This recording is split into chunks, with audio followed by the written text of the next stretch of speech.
We only have one sun, only one moon reserved for us humans, and apparently, we only have one Milky Way. Do we? A mysterious thing happened that made the scientists doubt that we have only one Milky Way. On the island of Hawaii, there's an extinct volcano, Mauna Kea. This is where the twin brother of the Milky Way was captured by a telescope. In the night sky, the observers saw a mysterious spiral twisting in the shape of a galaxy, and it did resemble the Milky Way. Still, it disappeared quite quickly, but it left the scientists perplexed. Sometime later, they concluded that this spiral is no twin brother of the Milky Way, but it was due to the launch of a SpaceX rocket. Careful! The lightning has struck a lone tree near where you just stood. It's caught on fire, and there's a column of flames rising to the sky. Still no rain, and the pillar becomes taller and taller. You've heard of such a thing but never seen it. A fire tornado.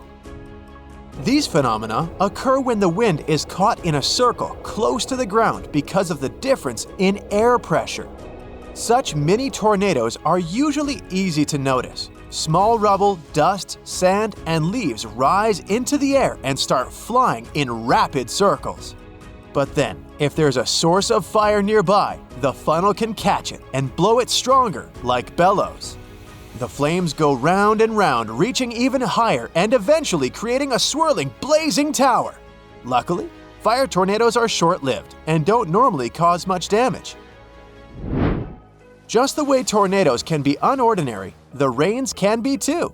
Now, if anything could startle me out into the sky, it's a rain of spiders. And if you wonder whether it's a real thing, well, yes, it is. In Australia, spider rains actually happen quite often. They even got a name for this: ballooning. Seems kind of inappropriate. It goes like this. Spiders that can balloon climb up trees and tall bushes, trying to reach the highest point available in the area.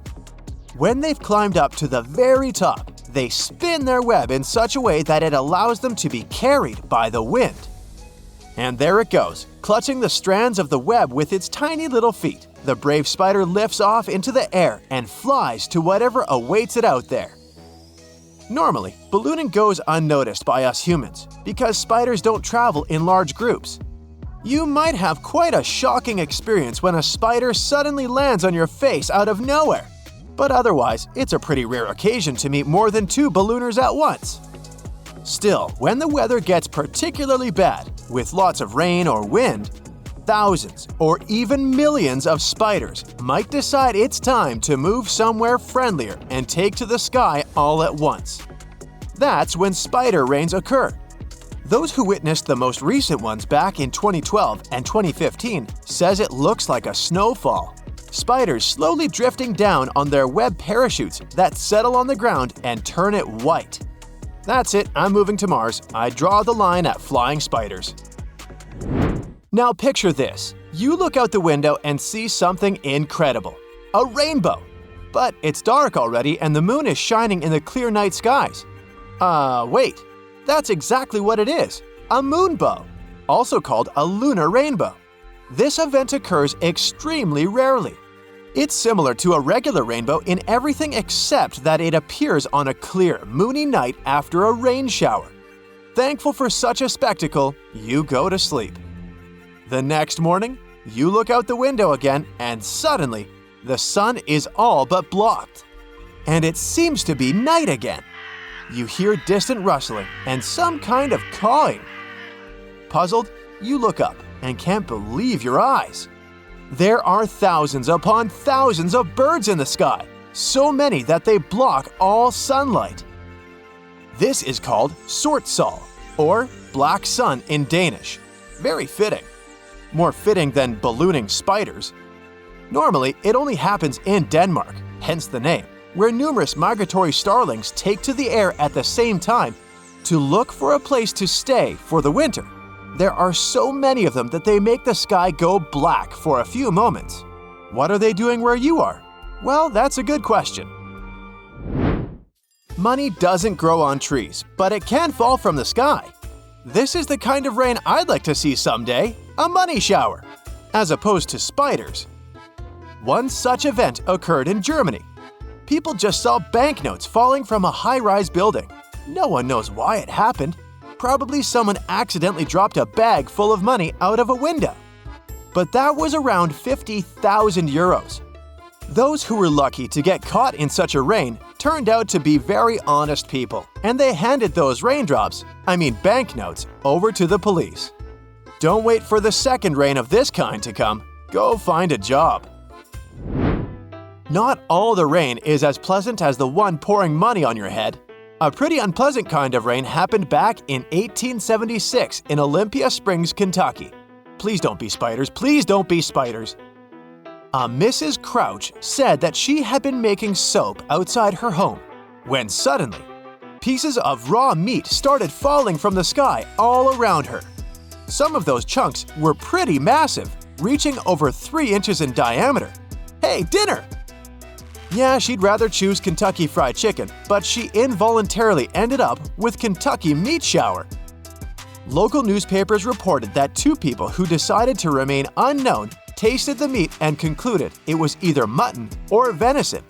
Months later, scientists decided to find out the truth behind the strange event.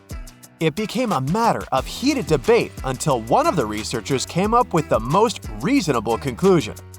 The meat rain must have been caused by vultures flying over the town at the time.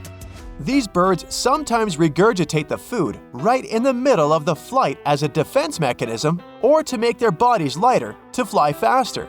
And that must have been what happened right over Mrs. Crouch's house, unfortunately.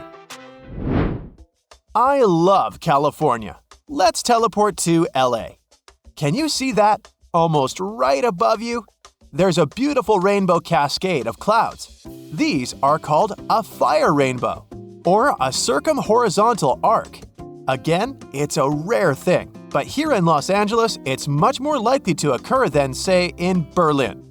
Fire rainbows only appear when the conditions are right. The place must be close to the equator, the sky must be clear, and there are feather-like clouds in the sky. The position of the sun matters too. It must be higher than 58 degrees above the horizon.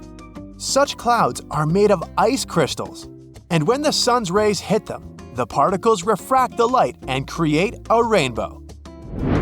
The moon may seem like no big deal. You can see it in different places, in different sizes. But how come the colors may differ? What makes it bright yellow tonight and ominously dark red tomorrow is a more complex thing. The natural color of the moon as seen from outside the Earth's atmosphere is brownish gray. When seen right above our heads, it usually looks bright and almost white because its reflected light passes through a relatively thin layer of the atmosphere. Almost nothing blocks and refracts the shine, so it's very clear. The moon can appear yellow, orange, or even red when it's seen just above the horizon. The effect is similar to what happens at sunrise or sunset when the sun appears to be red.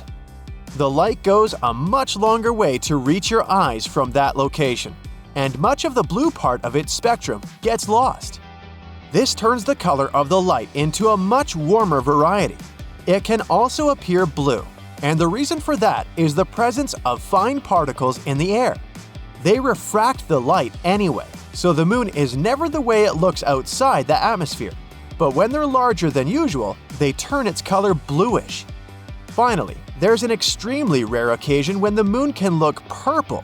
Nobody knows for sure why this happens. But astronomers believe it must be a combination of the atmosphere, dust particles, and maybe something else.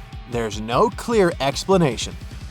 That's it for today. So hey, if you pacified your curiosity, then give the video a like and share it with your friends. Or if you want more, just click on these videos and stay on the bright side.